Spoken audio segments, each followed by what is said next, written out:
share your LinkedIn profiles, your questions in the chat. We're going to be responding as the talk goes. Thank you.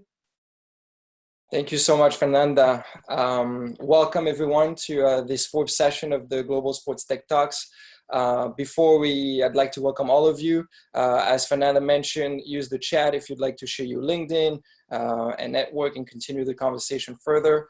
We're happy to welcome all of you from all around the world. Just before we dive into our topic of today, leadership, I'll just like to mention that we at Colosseum, as Owen, a founder, mentioned the other session, we have three main products.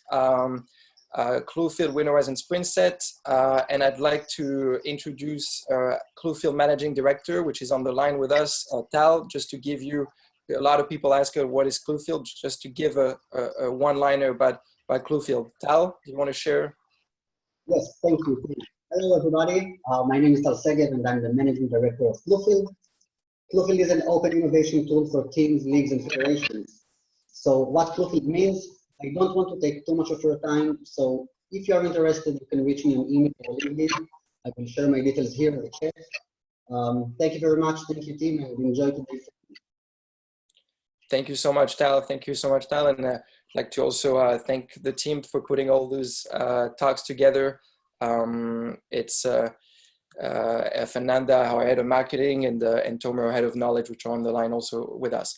So let's jump right in. We have more and more people joining, but I'll start diving into a topic of the day, which is leadership in the post-corona era. So, of course, with the situation today, the world is shaken by this COVID-19 outbreak that we all hear about. But for sports, it means that sports is stopped almost everywhere in the world, and for a time that we really don't know how long it's going to take.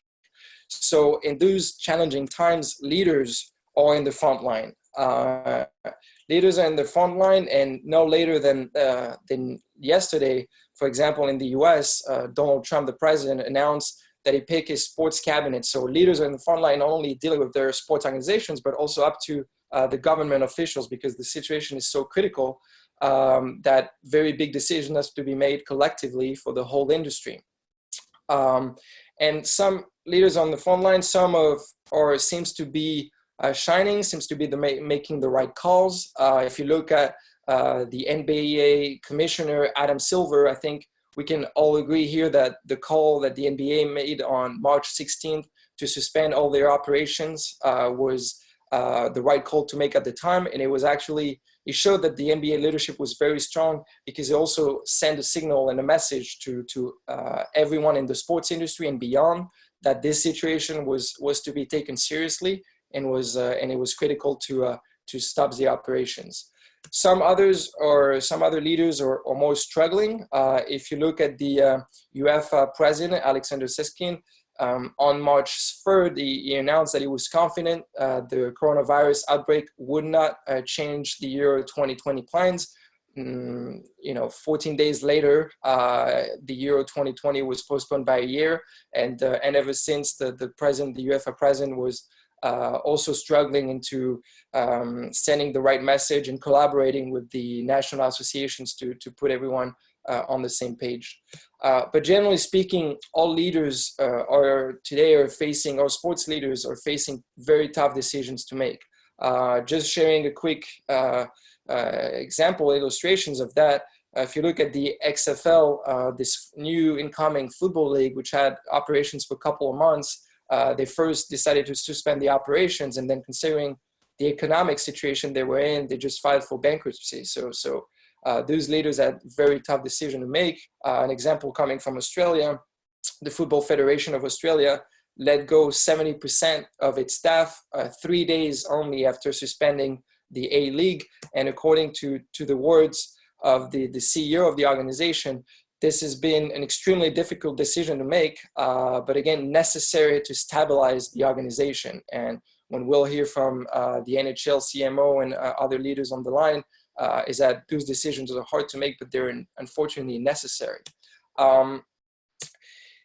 Also, in terms of tough decisions, not only relates to layoffs and immediate decisions, but also decisions for what comes next, for when the game will restart and how, for dealing with the mental health of the athletes that have been in quarantine for now weeks, dealing with also the fans that probably won't be able to join the stadiums tomorrow, or at least in very different ways that they used to, and also being concerned about the physical load and the injury risk that the return of the game will entail because of weeks of quarantine, and because also of the need to play games in a very much regular basis than usual. And then from more of a business perspective, tough conversations to have with sponsors that are themselves very much struggling because of the crisis, and broadcasters similarly struggling with this crisis, and so questioning sometimes the deals in place and the payments that are expected. So if we ask ourselves, what can leaders do? And of course, I won't dive too deep into it, but just wanted to share some thoughts on the topic. First, to face the crisis with strength and courage, and at Colosseum we identify this framework of the 7 C's for leaders to face this crisis. 7 C's, just because as a leader you need to remain calm in this situation. Everyone is looking upon you, and you need to transmit calm and transparency. Also confidence. It's not enough to remain stable and have calm character in these times. You also have to show that you got it, that you're going to make the right calls, and you got the strategy to take your organization out of the current crisis. Communication is key more than ever. Also to avoid rumors. The worst thing you can do in these times is to remain silent, and communication with your team, with the outside world, with your staff, with your managers is very much key, and we'll have, again, good examples of that in our talks today. Collaboration, of course, as a leader, you can't do it alone. You have to surround yourself with the right people, composing the right task force to deal with the emergencies and the challenges at stake. Collaboration is very much key. Community, because every sports entity, a club, a team, an organization, a league is a community itself. So to spread the right message towards that community, of course, health concerns at first, but also first and foremost, support the community in any way you can to be able for it to overcome the current situation. Of course, cash will be the 6th C, because as a leader, you need to take care financially of your organization and make the right calls to keep your finances healthy. So this is very much also important. And finally, compassion, because as a sports leader, you need also, not everyone is able to go through these times of crisis harmless, and you need to show compassion to everyone around you. So those are just the 7 C's that can help you face the crisis. Now, the second point you have to do is to anticipate what will come next. And so I will let the speakers detail on that and further elaborate. But we see 3 main steps in terms of anticipation. Listen, because you have to listen to all the health officials, to the government officials, to your staff, to your managers, to your fans, to your players, to everyone at stake in your organization, to be able to make the right calls, the calls that will, ease the mind of everyone involved in your organization. Also to prepare, anticipate, you have to have a roadmap as a leader, because you're looked upon for just that. There has to be a way to get out of this, and you have to be ready to prepare it and execute it very efficiently. And then also be ready to change, because the surrounding environment, the whole industry will be changing, and at least will be undergoing a dramatic change for the next couple of months, up to years. So in the mindset and in the organization, the way decisions are made, also being ready to change. And all of that in order to be ready tomorrow, because again, the game will be back in some sort, in one way or another. But the old way to lead and to manage the organization probably won't, because the parameters will be dramatically different. So at Colosseum, again, we're here to help, but I'd like to welcome, to share with you the lineup for today's conversation. We first have Christoph Solkas, a leadership expert on the line that will expose his insights. He's just wrote a book about the gift of crisis and will share his expertise on the topic. This will be followed by a one-to-one conversation with Heidi Browning, the CMO of the NHL, Chief Marketing Officer, one of the most influential leaders in US sports today.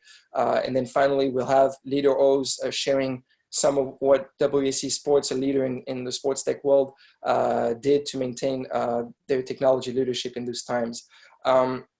Again, use the chat to share any questions, and we'll be carefully looking at them and sharing with the speakers as relevant. And I'd like to now welcome Christos, which is on the line with us, I think. Christos, are you with us?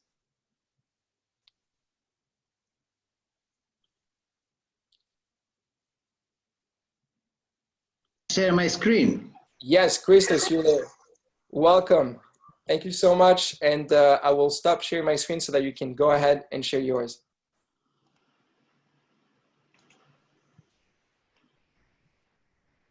Okay.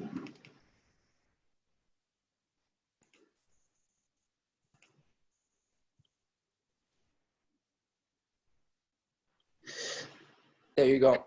Okay. So, hi everybody. Good afternoon or good morning, depending on where you find yourself right now on the globe. Team and Oren, thank you very much for the invite. Just to briefly... Just maybe you want to share the full screen to the audience. It's not full screen? No, it's full screen with your note on the side. If you can maybe now? Yeah, there you go. We see the notes on the side, but it's okay. It's it fine. Doesn't matter. Well, it doesn't matter. Okay, let me reduce the note because now. Yeah, there you go. There you go. If you put full, yeah, if you put presentation, yeah, there you go. Now you see full presentation, right? We see half of the screen. We see the comments. On the display setting, it's supposed to be. Yeah. Otherwise, Christos, I can take the lecture and copy it, you know. Yeah, but I put full screen and now you cannot see full screen. No. We see your notes. Go to the top display settings. Yes. Display settings. We have the crowd. Go to the full crowd. screen again. The wisdom of the crowd. Presentation mode.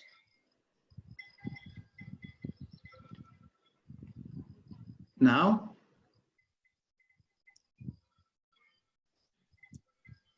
Now display settings on the top. But what should I, display settings. Okay, I got it. Like this? There you go.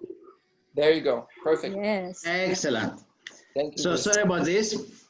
Again, I was in the point saying that Oren and team, thank you for the invite.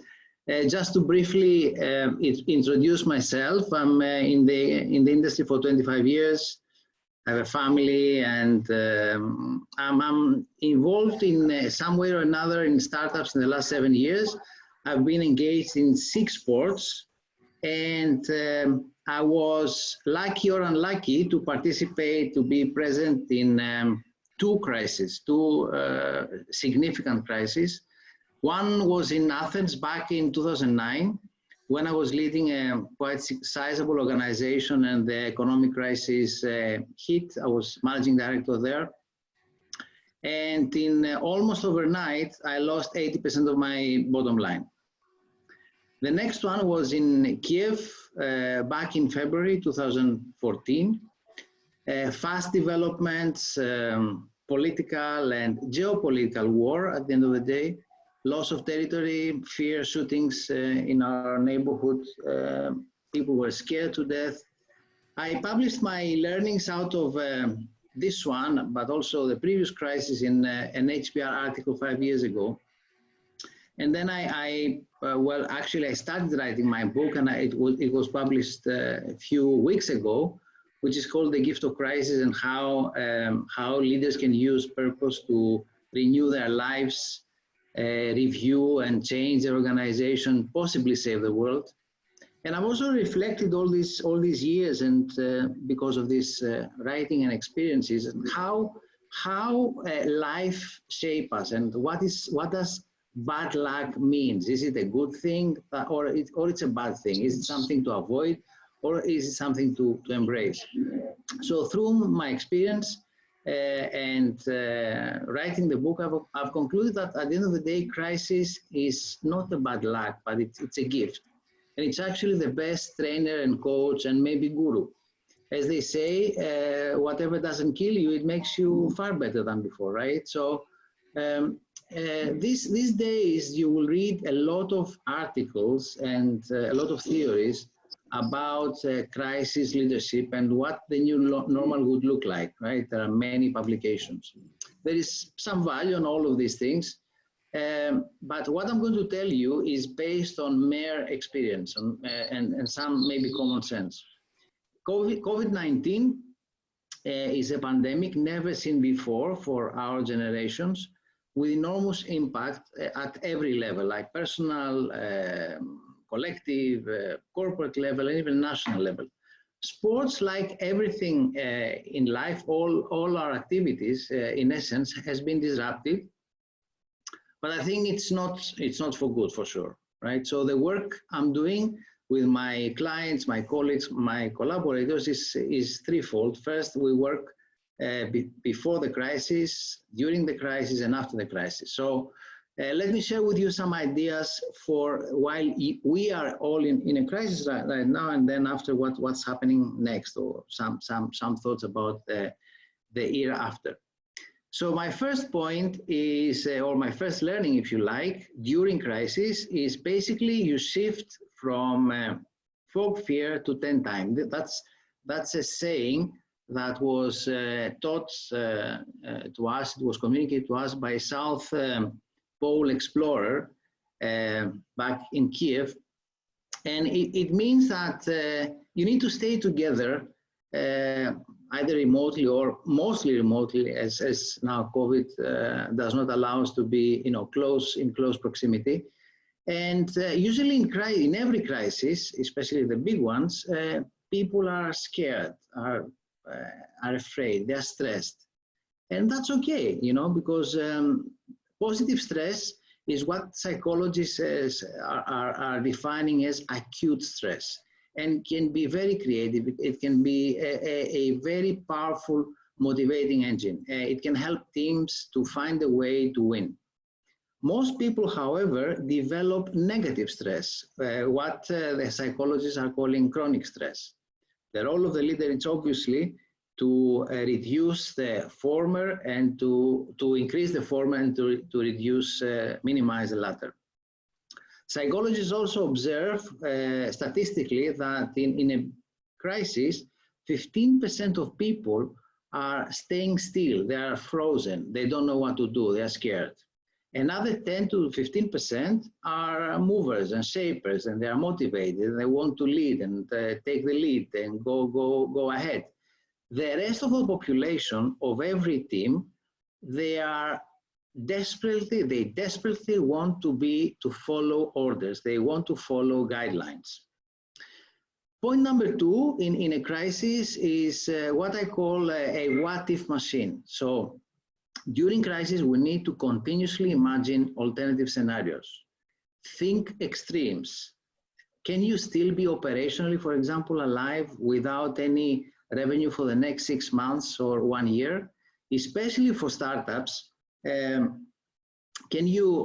long the runaway can exist, your runaway can exist? Can you get some preferential term sheet from your sponsor shareholder to help to facilitate this very critical period?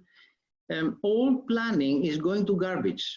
So you need new planning, and there are trigger points that they move you from. They can move you for every scenario from phase A to phase B to phase C, etc. Third point is about communication. Absolutely no secrecy, full transparency, frequent communication, regular communication, sharing new developments with your team, and also the style is very important. You need to be human, you need to be humble, you need to be open, right? And the last point is that crisis is a period that you need to rely to others. And you'll be surprised how many hidden talents you will discover inside your organization. Give them responsibility. Don't be afraid to delegate, right? Build your team. It's an opportunity to make a fantastic team. And also invite experts to help you. Again, it's a time that you need to rely to others. They frequently ask me the question, how do you think a successful leader in a crisis can look like? And the closest picture I can bring in my mind, it's a basketball coach in a very intense game, right? Bring in your mind this moment, you know, in a timeout, that you need trust and empathy and speed. You need to learn from others. You need to be ready to plan and replan and change the plan and pivot. I have some tools to help you navigate in such a period of crisis. That's an example. I call it the Crisis House. You can go online to my site and find some of them to help the crisis period. I'm also quite frequently asked the question, can you give us examples of how an organization or a company can manage successfully a crisis? Well, what's an example? And my favorite ones are usually the ones that I have to do with repurposing. Here's an example. An office equipment company with a large, let's say, retail footprint, stores around the country. So in the lockdown, stores are closed, right? So 400 employees, they stay at home. What are the options? They idle or they do some training. So the management team decided to assign these employees into the e-commerce function of the company for order capturing and fulfillment. These tend to be a huge competitive advantage because they achieve to cut at 1/3 their last mile logistic time. So instead of 72 or 48 hours, they were delivering the orders in 24 hours. Okay. But let's talk a little now about after crisis, which is also very, very important. By the way, you should plan the after crisis situation during the crisis, in my view, right? And you need to ask yourself how the new normal would look like. And the best advice I can give you is you have to look at the initial signs, how other industries are evolving. I mean, who are the winners? What do they do? Obviously, in our case, in COVID crisis, the at-home use case, as I call it, is booming, right? Eating, entertainment at home, music, movies, communication, safety, education, e-commerce, telemedicine. So we need to reread and rewrite what we knew, what was given. Think about sanitation in supermarkets. Can this be a competitive advantage in the future? Can this be a selling point in the post-COVID era? What's the role of technology and innovation? I mean, think data. Tourism, which is extremely heated right now with the crisis.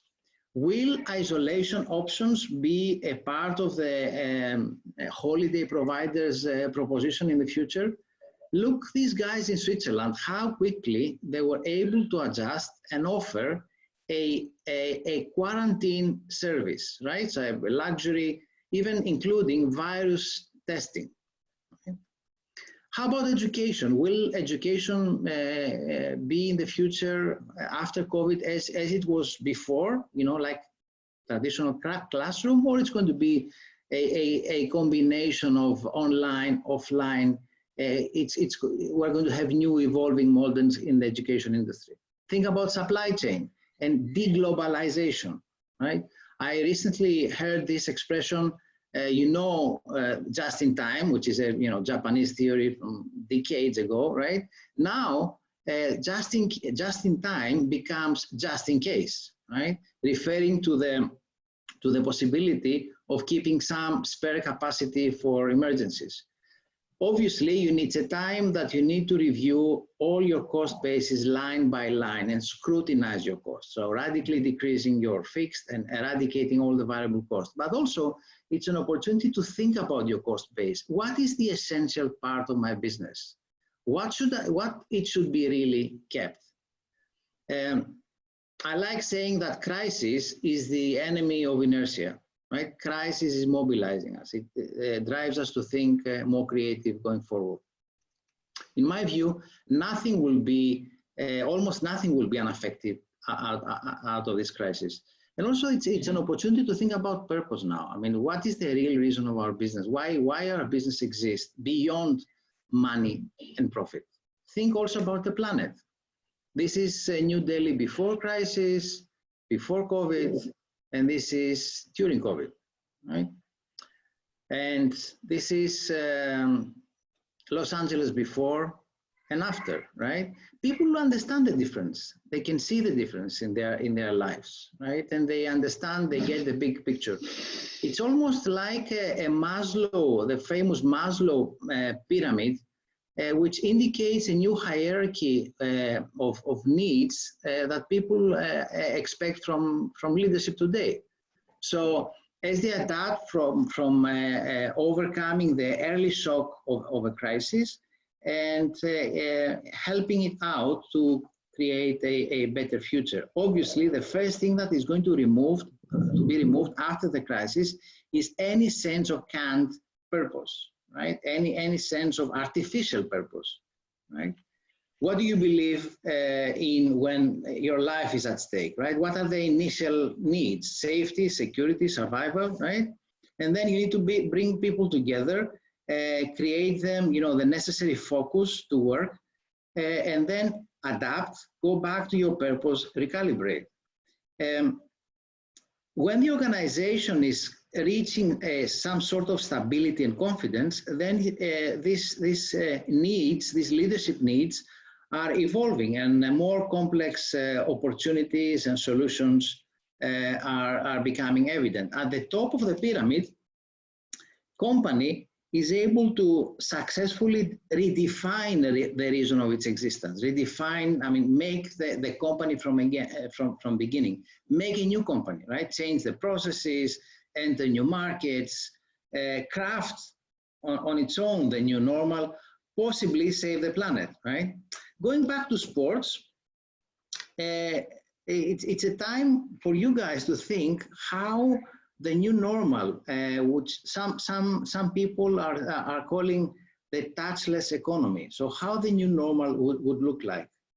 According to some analysts, sports may be the #2 most severely impacted industry after hospitality. Obviously because of the gatherings, obviously because of the human interaction and the very close proximity. So the question is, the $1 million question for you is what you can do about it, right?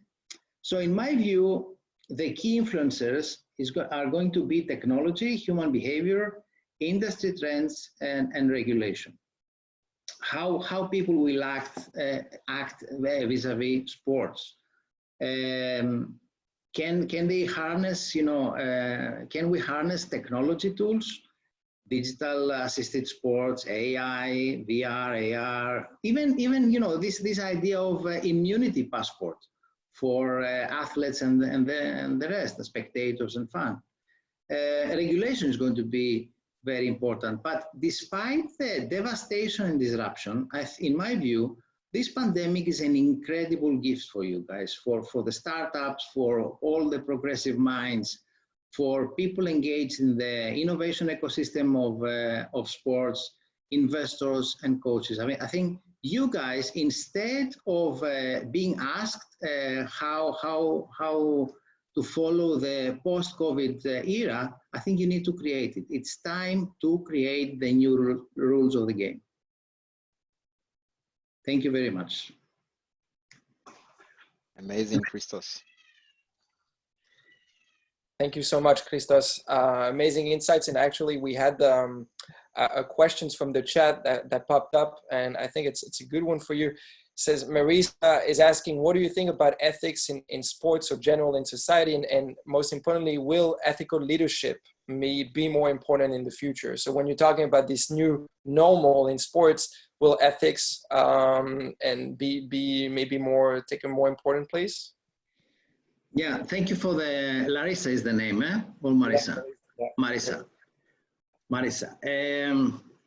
I think, well, and I explained in very much detail in my book, I think we are running into an era of a kind of, you can call it purpose leadership, you can call it, ethics are a bigger part of the business, let's say, environment, in the sense that, nowadays, people, especially young generations, consumers, customers, employees, are not stupid.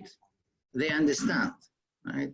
And they tend to buy products. They tend to get employed from companies that they have some ethical standards. And I think the same applies to sports as well. I mean, imagine I don't know, basketball is my favorite game. So imagine a basketball team, a famous basketball team, which is, they know it is corrupted, or they know that they follow standards that are far away from what should be characterized, classified as, fair play.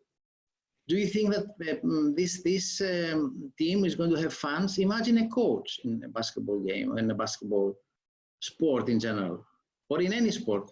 So for sure, Marisa and everybody, in my view, I think ethics and fair play and purpose is going to play a very, very important role going forward. Thank you. Thank you.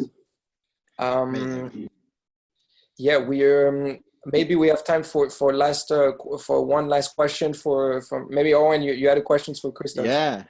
So Christos, we know each other for many years, and I know you very much in the top level positions that you've served in different companies. You have an amazing resorts in Greece, which I wish I could be there with you now. So, being positive after the crisis, when do you think that we will be back to fly, at least from in the Middle East, in the area here?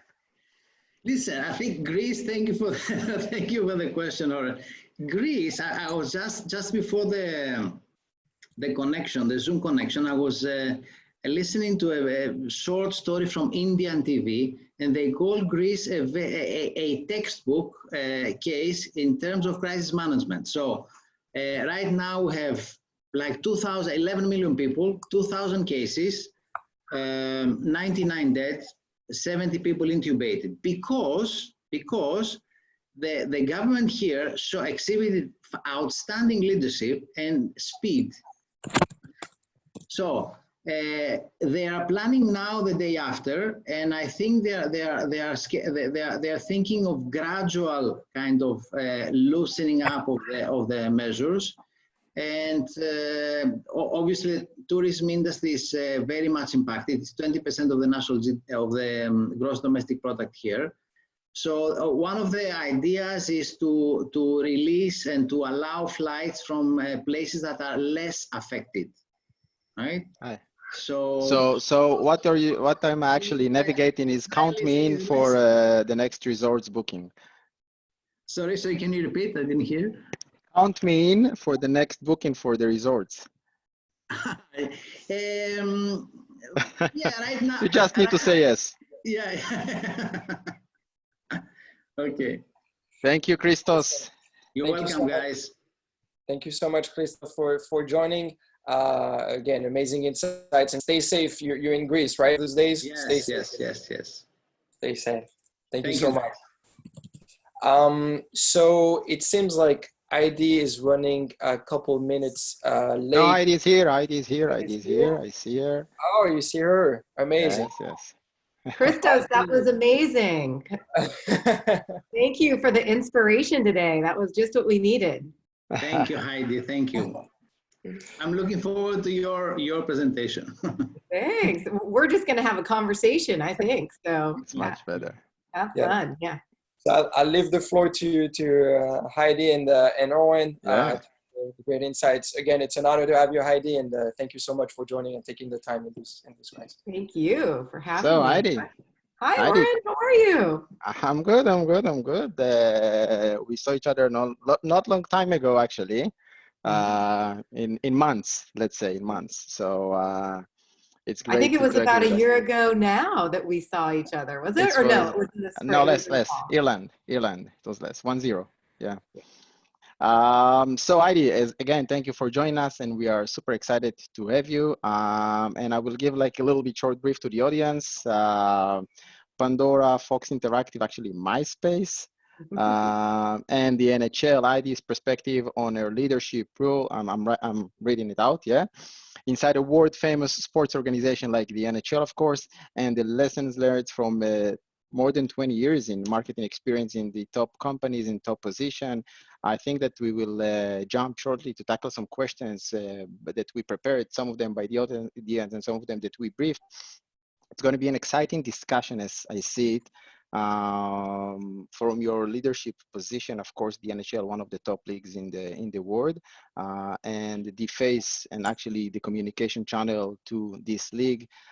So first of all, to ask, how do you feel in these crazy times, crazy days on a Yeah, personal I side? mean, obviously this is unprecedented, and we're all kind of making it up as we go along in the face of uncertainty. How do we balance, really thoughtful perspective on our business? And believe me, we're giving all kinds of thought around possibilities of resuming play. This is our most important time of the year. It's right before our playoffs, and we have, high hopes that we can have and come back in some way, shape, or form to deliver the Stanley Cup. That's at least our objective, to try to get there. But of course, we can't do it without being certain that it's going to be safe for our players and for our staff, and then ultimately for our fans. So that's a big part of what we're doing. But then the other part, and Christos, you said it best, like the gift of crisis, we've been really leaning into creativity. My team is in charge of our social media presence out there, and which is right now the only real-time connectivity that we have with our fans. And so this has been, I'd say, an incredible opportunity for us to really showcase our athletes in their homes and in their off-ice lives, which has been something that we've been focusing on as a league for years, because we know how important that is to fans. The challenge has always been about access and time. And now that the players are home sheltering in place with their families, they are, really important influencers in the community in terms of expressing messages around safety and health and that sort, and how to stay in shape while you're, staying at home.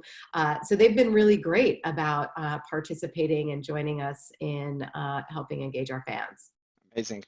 But before we jump into into the Corona situation, we have regular life that we are, as Christos said, we are going to come back to new reality.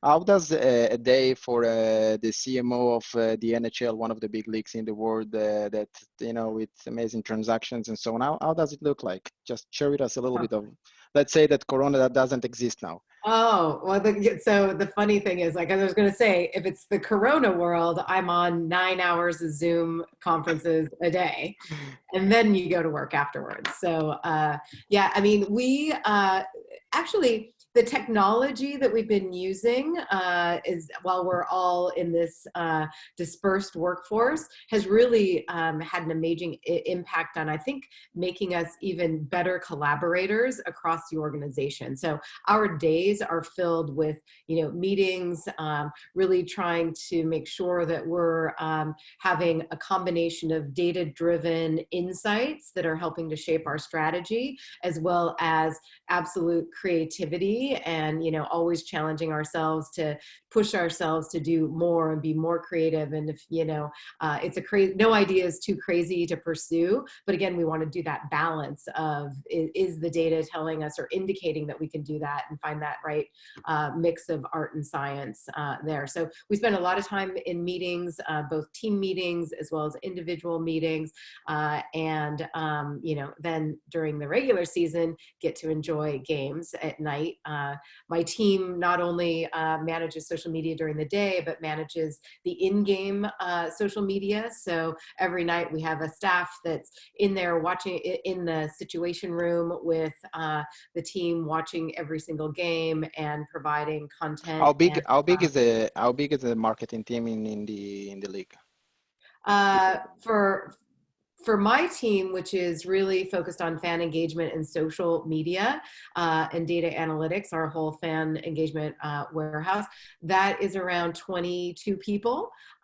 So I would consider us tiny but mighty, considering all the work that we do. We're spread across the North America. So our situation room is in Toronto, and the bulk of the team, the majority of our team, are based in New York. Mm-hmm. And then Corona comes, and there is a big article that says, like, the NBA and other leagues, the NHL suspends season due to coronavirus. How do you feel? Like, what's the first reaction, and what is the thought for the day after? What do I do as the CMO? Very sad, trying to figure out what to do with our time without hockey. I mean, it's one of those things where, you know, we were so ready to go. We had all of our plans and our strategies in place to kick off for, you know, what's the, you know, the greatest time of the year, which are our playoffs. And so obviously, you know, it was sad, but understandable. I think that it was so important for us to be early out in making the decision to take the pause, because the number one most important thing for all of us is really the health and safety of everyone. And you know, since the pause, we have had daily morning COVID meetings with our entire executive staff. The first thing that our commissioner asked about is the health and well-being of you know, all the people who work at the league, as well as our players.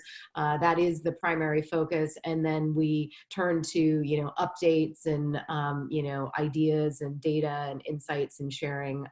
But we do this on a daily basis, which has really been able to keep our communication lines to the entire organization really clean and crisp and clear.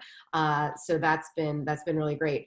So we spend a lot of time on the Zoom meetings and in Slack collaborating. We were able to get studios, basically the technology to be able to recreate studios in people's homes. So we've been able to actually produce a lot of content.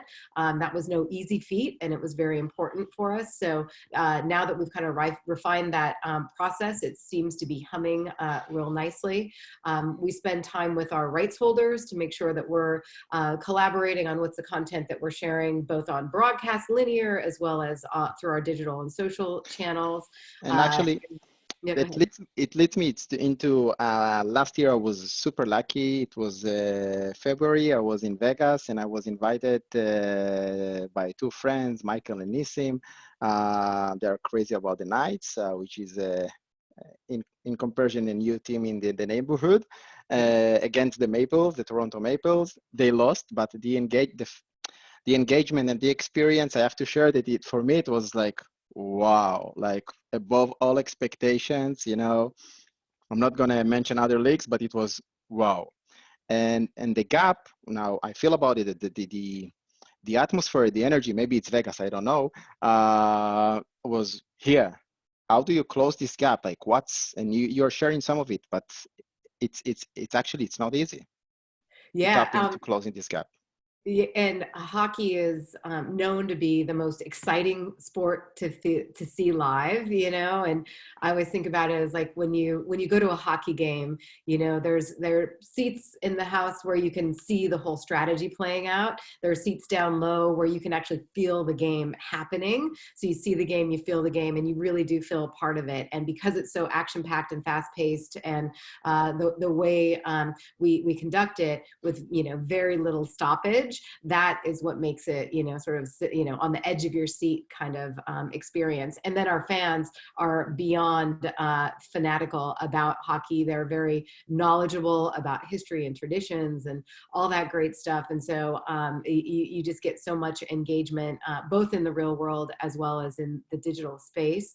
I think that's the biggest challenge that we're facing right now as we think about how could we progress with hockey without fans in the building, because that fan feedback and energy feeds our athletes just as much as our athletes feed the fans. So we are looking at, how can we bring in technology to at least give the players feedback if they were to play to an empty building, that they'd still have some sort of fan feedback through audio cues. To play in and out with the Corona situation, I will ask you a personal question. How is to be like the go-to for the NHL worldwide? There are a lot of fans, not only in the US, of course, outside of the US, and this is something interesting also to share. But what is actually needed from someone like you that has a lot of impact, and every messaging has impact on the right holders, on the players, on the fans, and so on.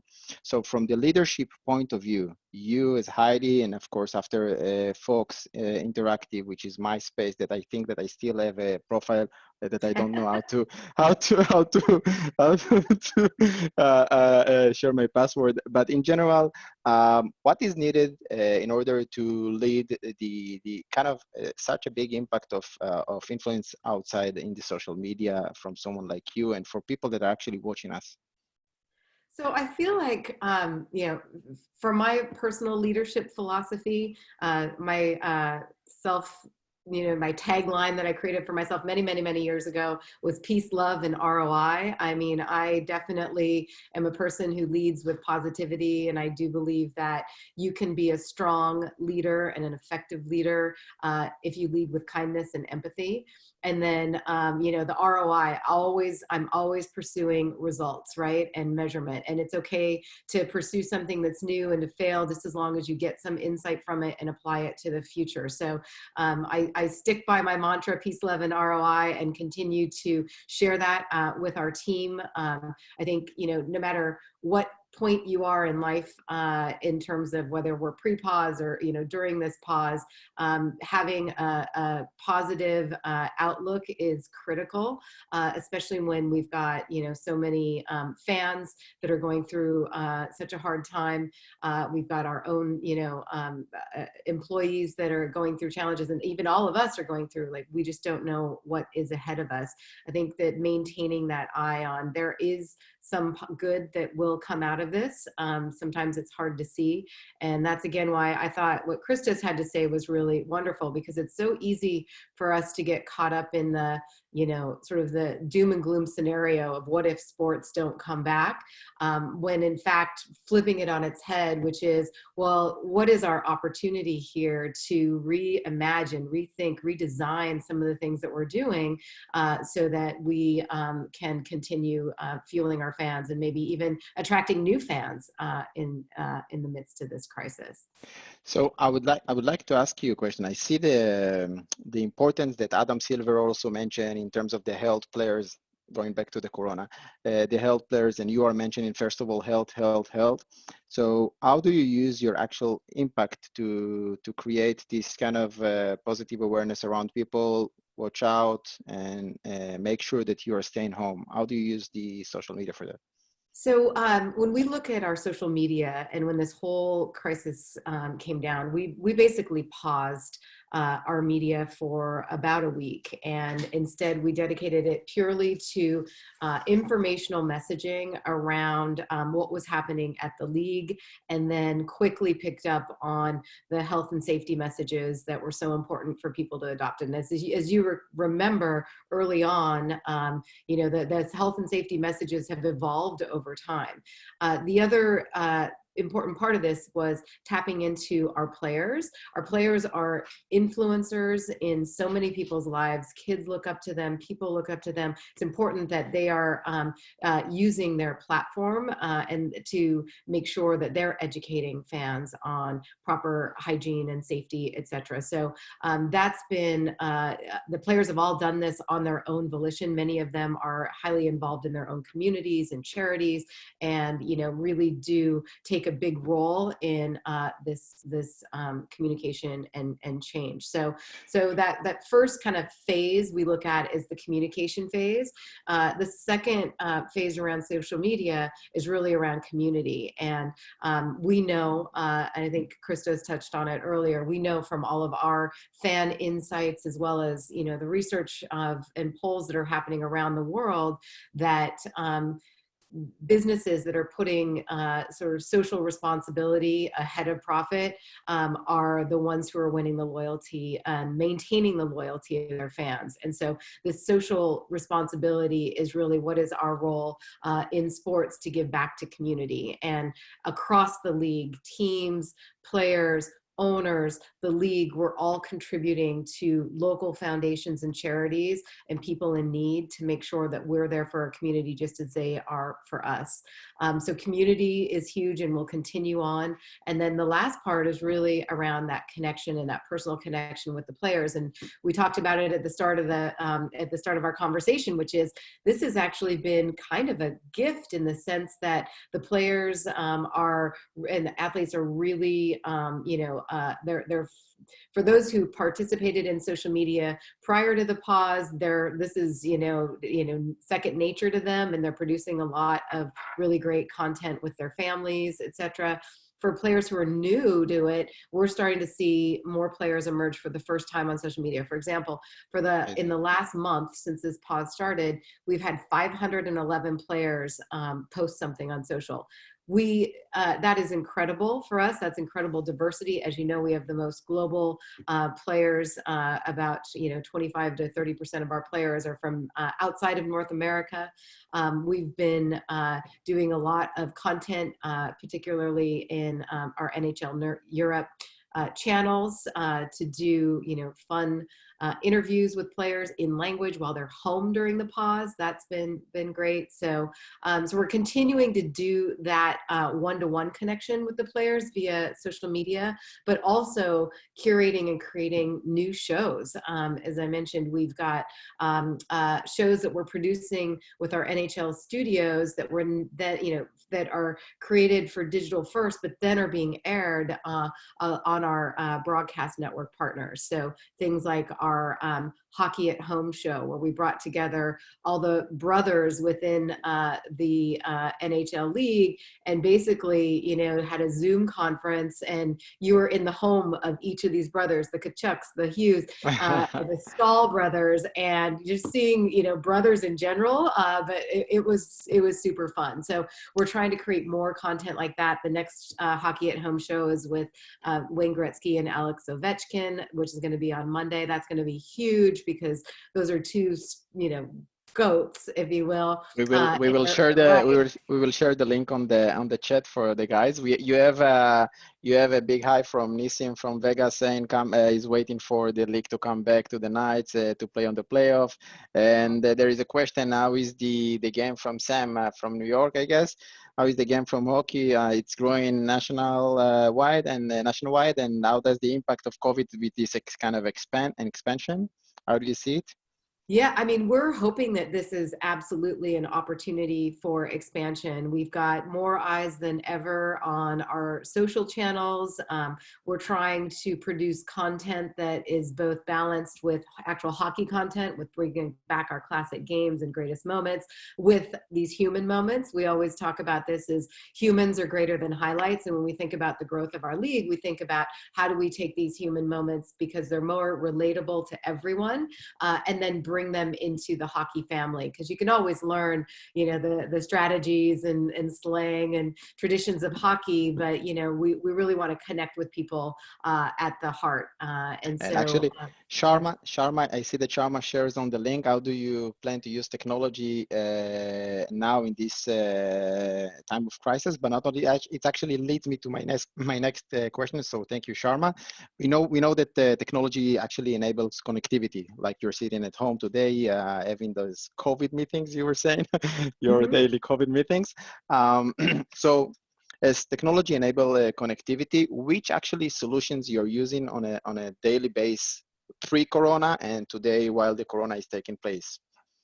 I'd say that we're continuing to use collaboration tools and communication and connection tools that we started to use pre-pause, but have really become essentials. So Zoom meetings, for example, and the combination of Zoom and Slack has really enabled us to, I think, be seamless in our communications across the organization. We do have, so many innovation ideas that were, work in place, work in progress, including puck and player tracking and some of our, aspirations to do digital dashboards. Those innovation plans, are still, in our vision. Obviously, we've had to put a pause on them with the pause with the season, but we're always looking for ways to have technology enhance the fan experience, whether it's in the arena or digitally or through the broadcast. So I was reading one article saying NHL CMO Heidi Browning shaping the next 100 years with power players. Explain Yes. us. So one of the, parts I think that's most important about leadership is making sure in a marketing role that you're listening to your fans and also listening to non-fans, right? Just listening to people who might be interested in your sport. And that's something that I learned early on in my career, actually back at MySpace, when, it was the first time with the combination of social media platforms and technology where you could be both a creator and a distributor all in one place. And, that really that changed the rules between brands and consumers forever. And that was the place where I really learned the importance of listening and the importance of feedback. People, want to be heard, and that became later an expectation between brands and consumers. So in that spirit, we brought that with me throughout my career. It was also a big principle at Pandora, which was all driven by personalization. So by definition, personalization means that you're listening, you're taking in signals, and then creating exceptional experiences. So at the league, I had done an interview with the Wall Street Journal, and after that had come out, I received a letter in the mail from this 11-year-old girl named Sabrina Solomon, and she was so cute. She was letting me know that she read the article about how we're trying to connect with young fans, and she has all these great ideas, and that she could work for free because it was summer and she just lived down the street. It was really, really cute. So we invited her into the office and just to meet with a bunch of NHLers and meet the commissioner and the deputy commissioner, and thought it would be fun for her. And she brought with her an entire PowerPoint presentation filled with ideas about what we could be doing to connect with younger fans. And what struck us, the aha moment, was that a lot of the ideas we were already doing, but she didn't know about them. And here she is, this 11-year-old super fan, and we've been marketing the ideas, but they weren't necessarily resonating with her, which became this moment, which is we have fans all over the place who, find their information and engagement and entertainment in different places. Maybe we need to be listening more to think about how we can create more relevant content and programming for our young fans. So we created the Power Players, which is our youth advisory board. We have 15 power players on the board. We did, a casting call. You had to go through, an application. You had to go through video interviews before being narrowed down. We tried to balance it geographically. And so we have a nice gender balance, ethnicity balance, and which came naturally. It was not intentional, but it was lovely when we, brought in our finalists. We have monthly Zoom calls. So we actually have been doing Zoom with the power players far before this pause. And then we have weekly Slack conversations with them. And Wow. they have been incredible, litmus tests. It's really interesting to hear their perspective of everything pre-pause and post-pause. They share with us their thoughts on not only our league, but other leagues, and a lot of their ideas that we've, taken inspiration from and put into action. So other leagues have the same initiative, like the NBA and other the MLB. They use the same system of power players, or I don't know about that. Amazing. I do know that I believe we were one of the first, if not the first, to create this program. And for all the marketers out there who might be listening, it takes a lot of time. It takes a lot of TLC.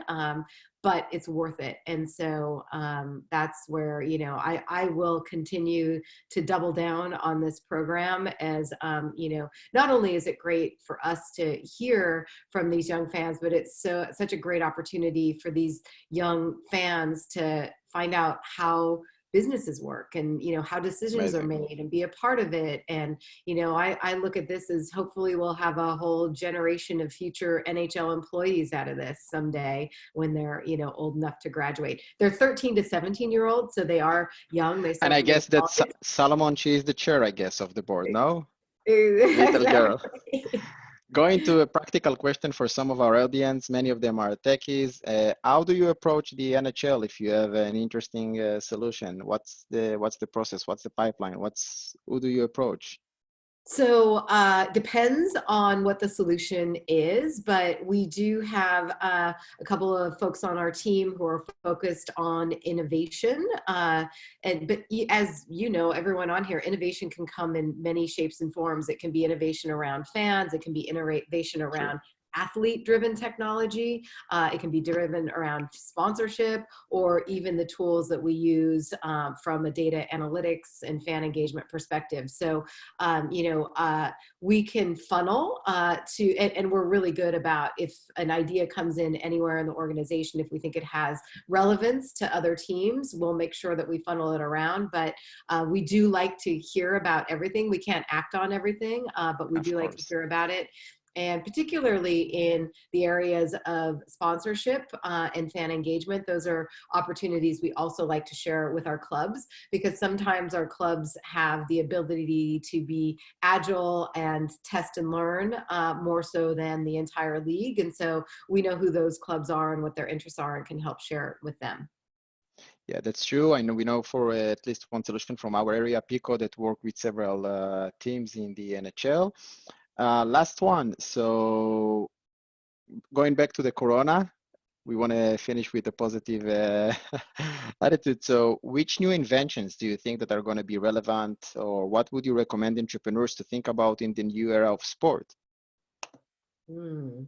I think about that to whatever extent that we can bring that in-game feeling, right, to life, to people in their homes. That is going to be the thing, to your point, that closes the gap, whether that's VR, AR, sound systems, puck and player tracking, that connectivity and that excitement that you feel when you're at the game. If we can bring that into everyone's home, I think that will be a game changer for us. And I do think that, with the sports on pause and the, notion that we won't be playing to fans anytime soon until it's safe, wherever we can lean in on new innovations that'll help us get that experience out there, we are all ears and open minds.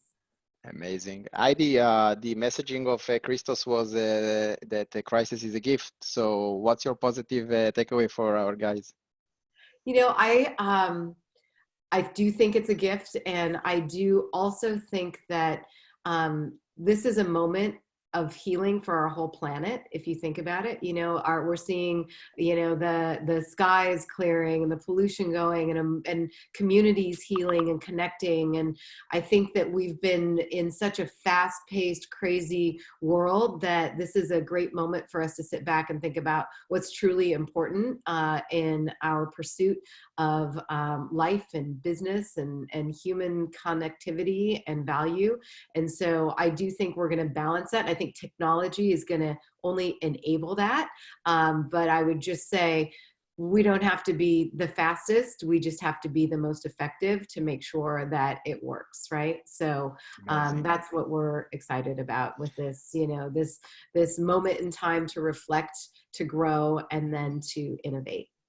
So with this positive, I would like to thank you, Heidi. It was a great pleasure, and thank you and your team for making this happen. I know you're super busy sharing your impact insights with us, and I'm sure that the audience here with us was blessed. So again, thank you, and we'll be in touch soon on the field, as we say. Okay, great. Thank you. So much, Heidi. Thank Oh, you so and if much. anybody wants to reach out to me, feel free to connect with me on social media or at the NHL. I am hbrowning@nhl.com. Amazing. Thank you so much, Heidi, for taking the time. And again, a pleasure to have you with us. Thank you so much. Thank you. Bye-bye. Bye-bye, Heidi. So moving on to our next session and conversation with WSC Sports, actually, and I will just move it right now. Moving on with Lido, welcoming Lido to the stage, to the remote stage, head of account at WSC Sports. WSC Sports key leaders in sports technology and automated highlights. Lido will share more about what WSC Sports is and what they've been doing to cope with the current crisis. And then it will jump on a conversation with Michael Perlman, from Sports Tech Tokyo, a partner for this series, and MD at Scrum Ventures. Welcome to the both of you guys, Lido, Michael, and Lido, the floor is yours. Thanks again. Appreciate it. Lido, great to obviously reconnect here. It's great to have you being part of the Sports Tech Tokyo cohort, and I'll let you just lead off and go ahead and give your overview. Lido, we have a sound.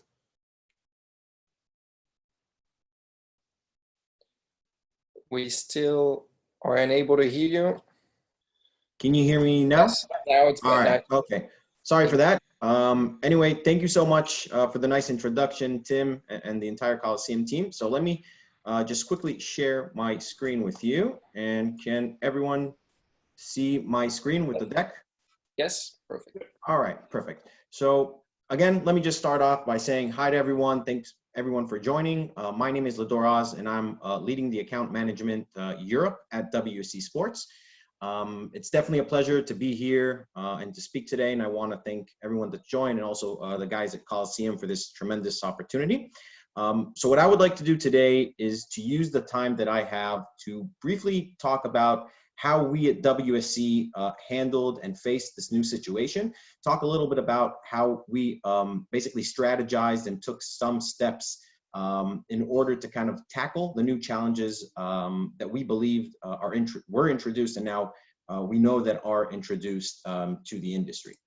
So just before I start, a couple words about who actually are we, for those of you who haven't heard about WSC. So just a little background. So WSC is an Israeli sport tech company, startup that specializes in the automatic creation of sports video highlights. Basically, we use advanced AI capabilities. And what our technology does is that it uses video, audio, and data in order to analyze live sports broadcasts in real time. Our system identifies each and every action that is happening in the game and creates an edited video clip for each one of those with the perfect in and the perfect out point, so that video is ready for use. It then matches the clip with the relevant metadata and rating according to the importance of that specific action. Now, that's the first step. The second step, which is actually the cooler one, is that using this index, together with advanced logic and algorithms on the system side, our platform can automatically generate any type of customized video highlights where they can focus on players, on teams, on games, on the season, and many, many more. Last but not least, all these clips and all these highlights that I just talked about can be uploaded directly from our platform to any one of the social channels that are used by our partners, such as their Facebook page, their Twitter accounts, their YouTube page, and many, many more. We work today with over 100 different partners, some of the leading sports organizations and media right holders in the world. Some of these include, as you'll probably recognize, the NBA, FIBA, the Bundesliga, also, as I mentioned, some large broadcasters and media right holders as Discovery, DAZN, Bleacher Report, and many, many more. So after that quick introduction, I want us to basically be able to jump in to what we're actually here to discuss. and to talk about the different ways that we strategize and the steps that we took to address this new reality.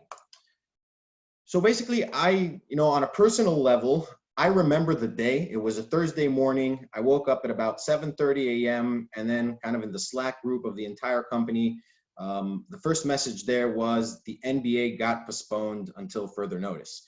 And I think from that point in the morning, it wasn't until about maybe 16 or 18 hours later that we had a long list of about, I think it was 25 to 30 different competitions worldwide that got suspended until further notice. And basically at that point, we were facing a new reality where there are no live sports. People are now confined to their homes, to their screens. And we at the company basically from that point started preparing a special content plan that was aimed at helping enrich the digital strategy of our partners during this time. Now, this process included several different steps. So the first one was strategizing. We basically held internal strategizing and a brainstorm at the company level with over 100 different participants pitching in new ideas, new concepts, and new possible features. Now, I have to say that this was an amazing process to see how over 100 people pitching in and providing their ideas. And I don't know if you guys ever had the chance to see 100 people working on the same Excel tab simultaneously, but that's really, really something that is cool to watch. And it was kind of great to be part of that. The second thing we did is we, of course, wanted to understand what are the needs of our partners. So we did what we called a mass reach out. Now, in less than 7 days, we were able to reach out and hold meetings with over 60 of our partners worldwide. With each one of them, we identified what their own unique pain points, what are their needs, but most importantly, we were focused on understanding what we can do to help them fill up the content void that they are now encountering. Now, the third step, basically development and delivery. So after the second step in identifying the exact needs and kind of, taking all the ideas and all the brainstorming concepts that we had down the funnel, what we did is identified the exact pain points that we want to help solve as soon as possible.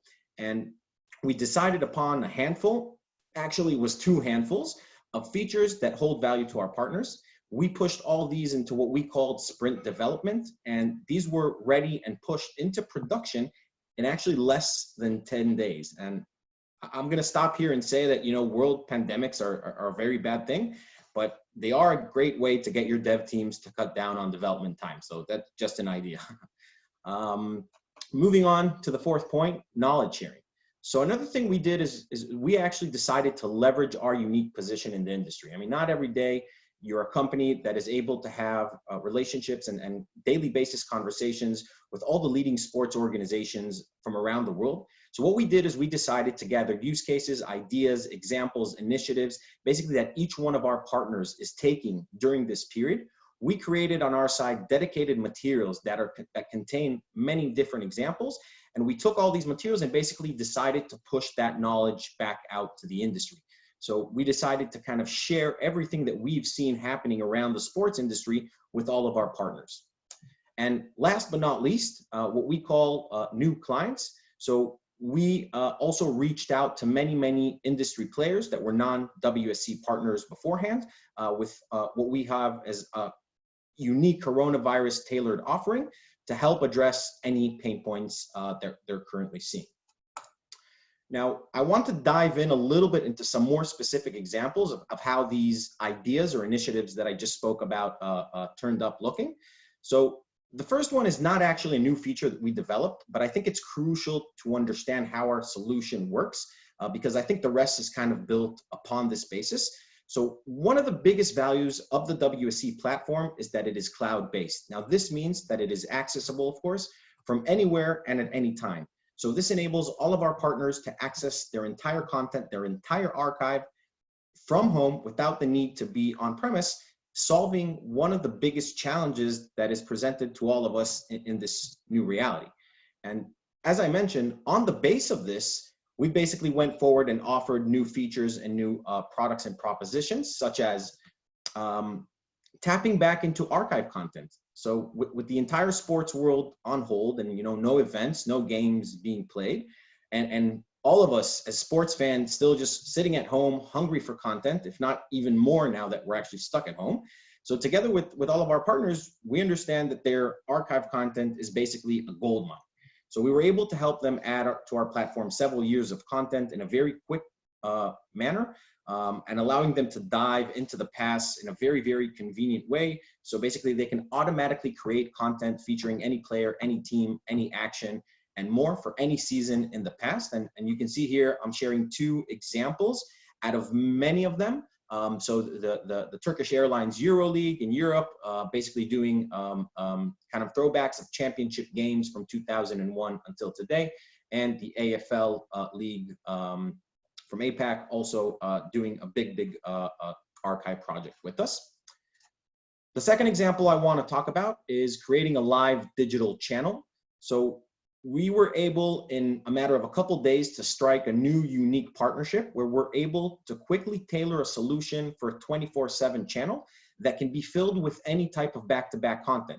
So you can think of full games, condensed or net games, so basically a shorter version of a full game, like a 60-minute football game or a 30-minute basketball game, any type of highlights, team highlights, seasonal highlights, player highlights, games from the past, and many, many more. So our partners can utilize all their archived content and keep fans engaged with the sport, with the brand.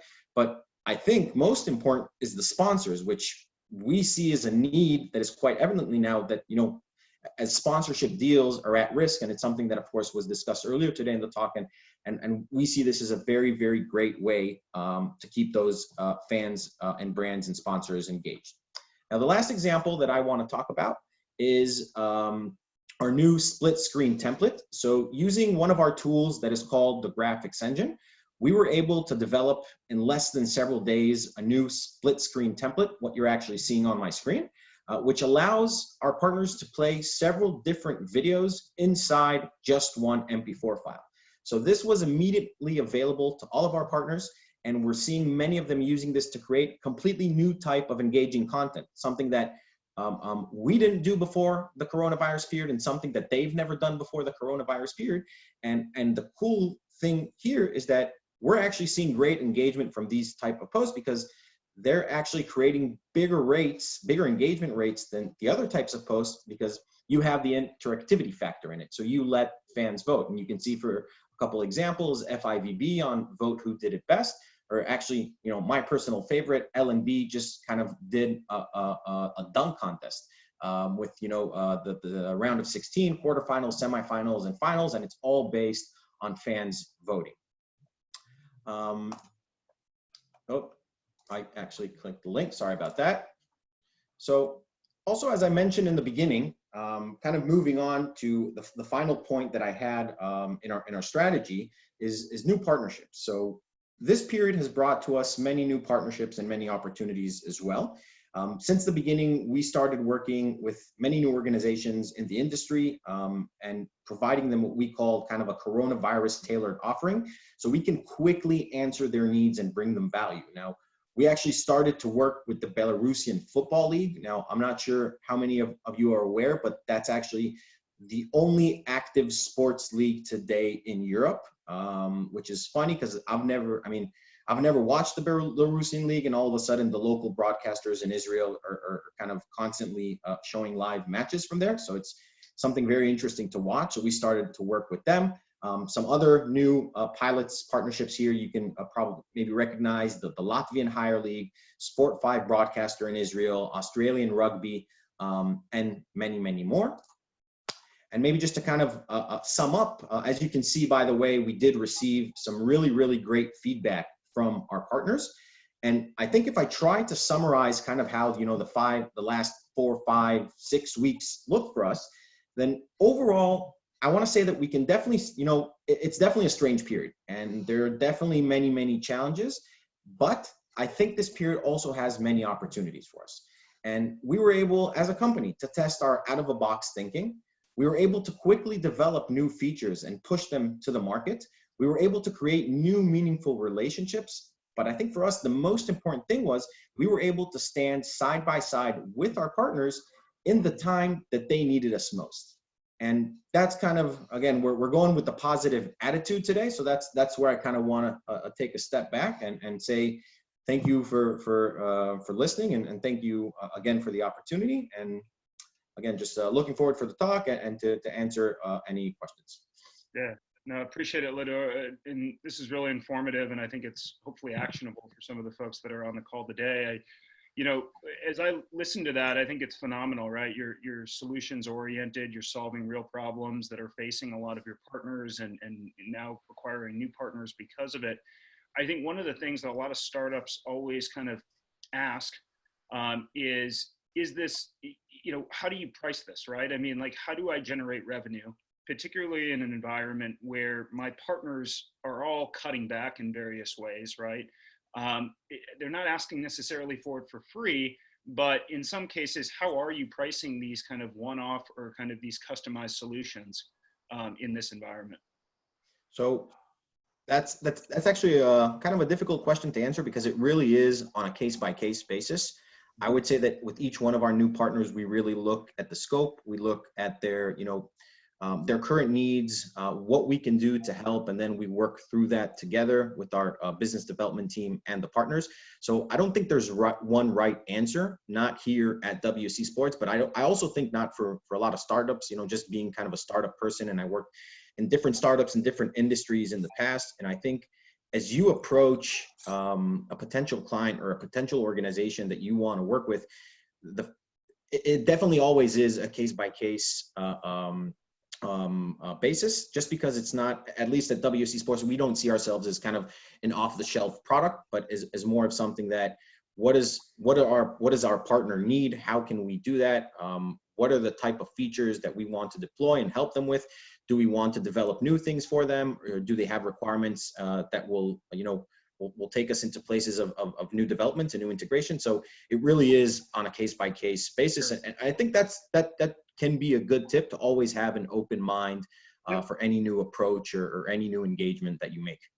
No, I think that's spot on. And I think the way that your agreements are probably structured, right? They're annually, or in some cases, maybe even month to month, they're seasonal, to the point where whether you're delivering your traditional kind of product, right? The one that people have kind of come to know and love pre-COVID, or that you're delivering kind of, I would say, more customized solutions.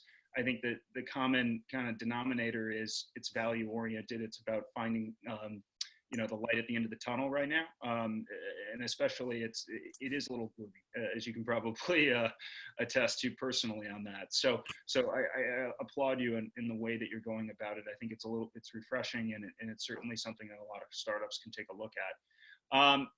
Kind of switching gears a little bit here as well. You know, going back, we're hearing now, obviously, not just about some of the pay cuts that some of your counterparts on your partners are having to take, but in some cases, deep cuts to budgets.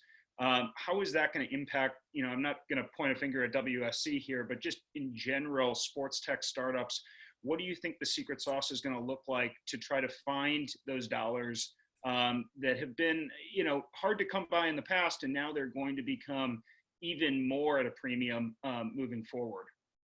Yeah, I think that's something that is going to be challenging, you know, for all, not just startups, but basically for any organization or any group that is part of the sports industry. But, you know, we can look outside the sports industry, and it's going to hit all industries. So I think we're not going to close our eyes and say, you know what, everything's going to be okay. We understand that there is basically a big chain that is being hit in terms of the dollars, and you know, we're somewhere in the middle of that chain. I think we are, as a company, looking at kind of creative ways to basically use this as an opportunity to maybe extend some partnerships or maybe bring value in other ways. But I think it's still early days to kind of be able to fully say this is how we will cope with it. I think it's going to kind of unfold itself and unwrap itself as times move, as we go forward, basically. Yeah, and are you able to find opportunities outside of sports too? You know, obviously, when you think of some of the industries that are kind of the hardest hit, right? Sports is at the top of the list. Travel and leisure is not, you know, far from there. But some of these other industries where there are potentially opportunities to take advantage of outside of sport, have you been able to identify those? Yeah, so it's something that I can say that we've even done prior to the coronavirus period. And it's something that we're keeping our eyes open also at this time. there are some discussions with some organizations on also things that are not sport related. And I think as a company, you know, you always have to have that open mindset for new opportunities. And it's definitely, I can say, discussions that are happening at some stage, at an earlier or later stage. Yeah. Sure, no, that's helpful. I want to open it back up to Tim or Oren or anybody else who maybe submitted questions via the chat as well. It looks like there's one right here from someone. I'll just read it for you, Lidor. What's your opinion on conducting sports events without crowds in stadiums, considering social distancing requirements in the current situation? Do you think players will lack motivation to perform without any fans in the stadium? And then I'll just add on one piece of that before I spin it back to you is, will that impact you guys from a WSC perspective if and when that is a reality? So that's a great question. And I think I'm going to try and split it into 3 different answers. So the first thing I'm going to say is my personal opinion is, you know, as a sports fan, as a dedicated football fan, it kind of sucks. You know, I'm a seasonal ticket holder to Maccabi Tel Aviv, and I'm regular to go to the games every Saturday. So on a very personal level, you know, it's the scenario of not having fans in the stands by 2021. I think that's what everyone is kind of expecting at the moment is something that's, you know, it's going to take time to digest and, you know, kind of start living with. I think, and my second part of the answer is, I do understand that though. I do think, as Heidi also mentioned in her talk prior to me, that the most important thing is the health. And I think that if we do this correctly, then not only sports, but the entire world can be back on track in a year and a half from now. And I think that's what we all together should aim to do. And just kind of seeing this whole situation over the past 4 or 5 weeks unfold. Again, you know, just kind of staying at home, listening to the instructions of the government, not having people crowd in a stadium in 2 months' time. As these are very, very difficult decisions for us, you know, as citizens, as fans, as tech people, to live with it. It's something that we all should definitely understand and should all definitely follow. And the third part to the question is, we've already started running basically kind of internal, I would say, again, it's a very, very tech question, so I don't want to say something wrong. So it's hard for me to answer a question on how it exactly affects the tech, but I do know that we have already taken a look into the tech, and it's something that we should cope with without any problem, and it's something that shouldn't have any effect at all on our technology, and we're not expecting any changes at all. That's great. Just a kind of an add-on there, and somewhat as just a sports fan, right? You mentioned obviously being an avid football fan. Would you be willing to give up elements of privacy, right? Biometric information potentially, if and when we start bringing fans back, and that becomes a prerequisite for entry? Would you personally be willing to do that if that's what it required for you to get back into a stadium? So I think it's a matter of trust, right? I mean, it's a matter of how much do you trust the organization that holds that info. I think if the trust will be there, it's definitely something that can be done. You know, the whole world has shifted into biometric passports over the last decade or two, and at the beginning it was kind of this crazy idea, but today it's something that's kind of, you know, unified in each country, and you trust the government to hold that database of biometrics. So it's, you know, it's strange to think about it in sports, but I think it's definitely something that's possible. And for me, again, at a personal level, if the trust will be there for whoever is handling that information, then, you know, yes. Thank you. Thank you so much. I think this is a good way to wrap up the conversation. And again, it's very positive statements that you made around, you know, how tech companies and sports tech startups can adapt to the situation and still be successful, still striking new partnerships. So I'd like to thank you both, Lido and Michael. Thank you so much for joining. Thank you for the opportunity. It was really great. All the best to WSC Sports in these times. And thank you so much. Thank you so much. And thank you, Michael. And with that, I'd like to let our audience know that we'll be seeing you next week. We're continuing this series on a regular basis.